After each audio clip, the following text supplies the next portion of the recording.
যুবকেরা, ও ছেলেরা, বাচ্চারা, তরুণেরা, আল্লাহ নবী জানিয়েছেন এই জান্নাতের ভিতরে আপনি যত সময় বসে থাকবেন, যত সময় দাঁড়িয়ে থাকবেন, আপনি বসে থাকবেন, দাঁড়িয়ে থাকবেন, আপনি যখন ওই জায়গা থেকে উঠে চলে আসবেন, আল্লাহ নবী জানিয়েছেন আপনার জীবনের গুনাহগুলা আল্লাহ জমিনের উপরে টেনে নিয়ে আপনাকে বেগুনাহ মাসুম করে দেয়। আরো জোরে বলেন সুবহানাল্লাহ। রাসূল বলেছেন যে জান্নাতের ভিতরে যদি কেউ বসে থাকে, ওর গোনাগুলাকে আমার আল্লাহ ঝরিয়ে দেন। জোরে বলেন সুবহানাল্লাহ। আর এই জান্নাতের ভিতরে বসলে লাভ কি হয় শুনতে রাজি আছেন? এই জান্নাতে তো মানুষ আসছে না, যারা এসেছেন এদের লাভ আছে। ওই লাভটা একটু বলে আমি মূল আলোচনায় যাব ইনশাআল্লাহ। লাভটা দেখেন, কিতাবের নাম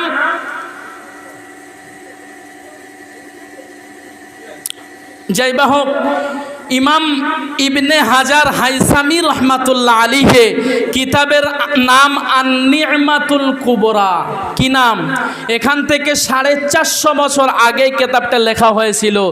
ইমাম ইবনে হাজার হাইসামি রহমাতুল্লাহ আলাইহি তিনি লিখেছেন তানার কিতাবে যে মিলাদুন নবীর মাহফিলে, অর্থাৎ যে মাহফিলে রসুলের কথাবার্তার আলোচনা করা হয়, যে মাহফিলে রসুলের জন্ম বৃত্তান্তর কথা আলোচনা করা হয়, ওই মাহফিলে বসে যদি কেউ একবার দরুদ শরীফ পড়ে, ইমাম ইবনে হাজার হাইসামি রহমাতুল্লাহ আলাইহি তিনি লিখেছেন তার আল্লাহ পাক তার নামে আমলে 10টা রহমত বর্ষণ করেন। জোরে বলেন সুবহানাল্লাহ। 10টা গোনা আল্লাহ মাফ করে দেন। জোরে বলেন সুবহানাল্লাহ। আপনাদের লাভ আছে না নেই? এই জায়গায় শুরু থেকে কতবার দরুদ পড়েছেন? নিশ্চিত আপনাদের নামে আমালে আল্লাহ পাক আপনাদের গোনাহগুলোকে মাফ করে দিচ্ছেন, আপনাদের নামে আমলে আল্লাহ সওয়াব দিয়ে পরিপূর্ণ করে দিচ্ছেন। খুশি হয়ে বলেন সুবহানাল্লাহ। যাইবা হোক, যে কথা বলছিলাম, আসুন আমরা কোরআন থেকে কথা শুনি। আল্লাহর কোরআন কি বলছে দেখি, একটু খেয়াল করি। বিসমিল্লাহির রহমানির রহিম।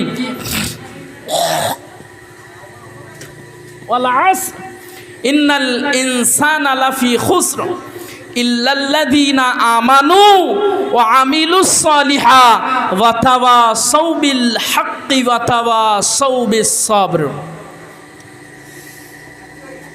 আল্লাহ পাক আব্বাজান আদম নবী আলাইহিমুস সালাম থেকে অদ্যবতী 1,24,000, মতান্তরে 2,24,000 নবী এবং রসুল পৃথিবীতে পাঠিয়েছিলেন।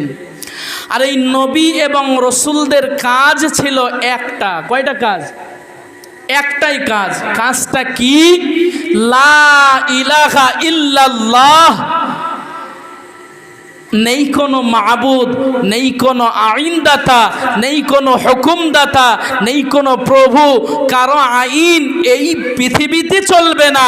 শুধুমাত্র কেবলমাত্র আমার মালিক আল্লাহর আইন ছাড়া সেই মালিক আল্লাহ, শুধুমাত্র লা ইলাহা, কোনো মাবুদ নেই, কোনো আইনদাতা নেই, কোনো হুকুমদাতা নেই, ইল্লাল্লাহ, শুধুমাত্র আল্লাহ ছাড়া।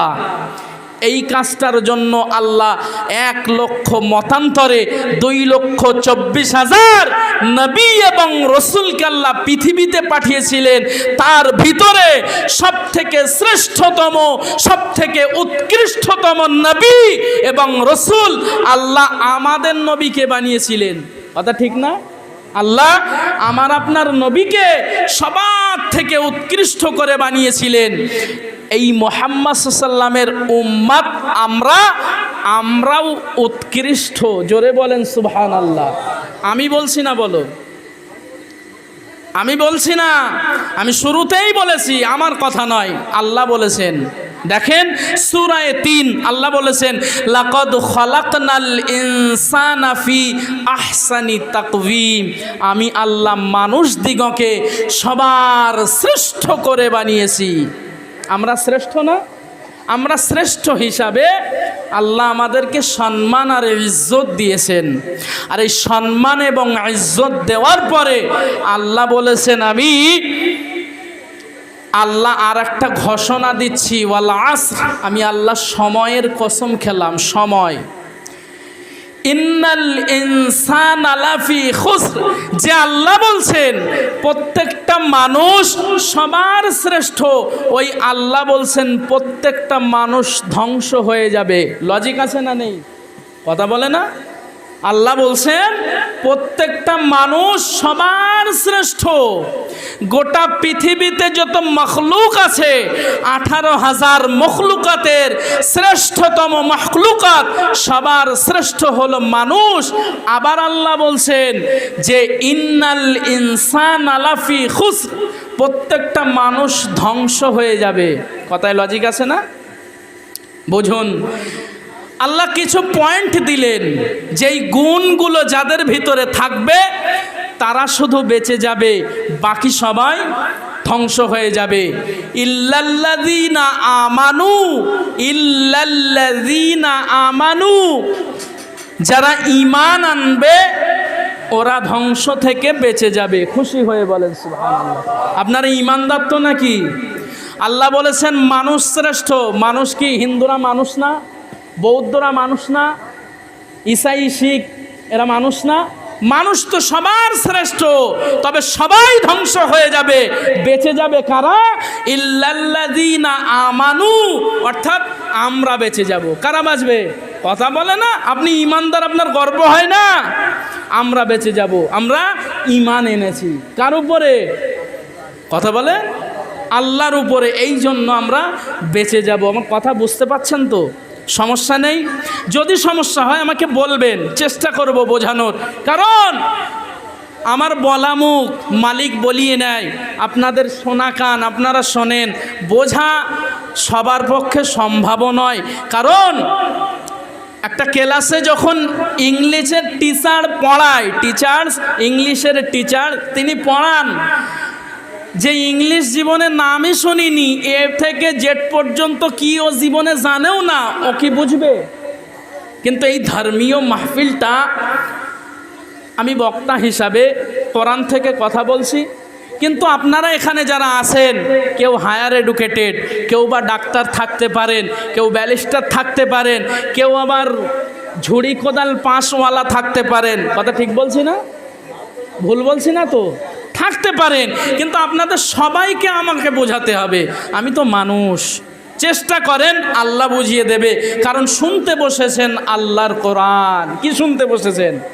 আল্লাহর কোরআন। আল্লাহ বলেছেন প্রত্যেকটা মানুষ সবার শ্রেষ্ঠ, আর ওই মানুষ আবার ধ্বংস হয়ে যাবে। প্রত্যেকটা মানুষ ধ্বংস, বেঁচে যাবে ইল্লাল্লাযীনা আমানু, অর্থাৎ যারা ঈমান আনবে তারা বেঁচে যাবে। আমরা ঈমানদার। কথা বলছে, বুঝতে পারছেন তো? আমরা ঈমানদার। তবে আমাদের ঈমানের পাওয়ার কত আল্লাহই ভালো জানে। আমরা এমন ঈমানদার, নামাজ পড়ি না, আমরা ঈমানদার।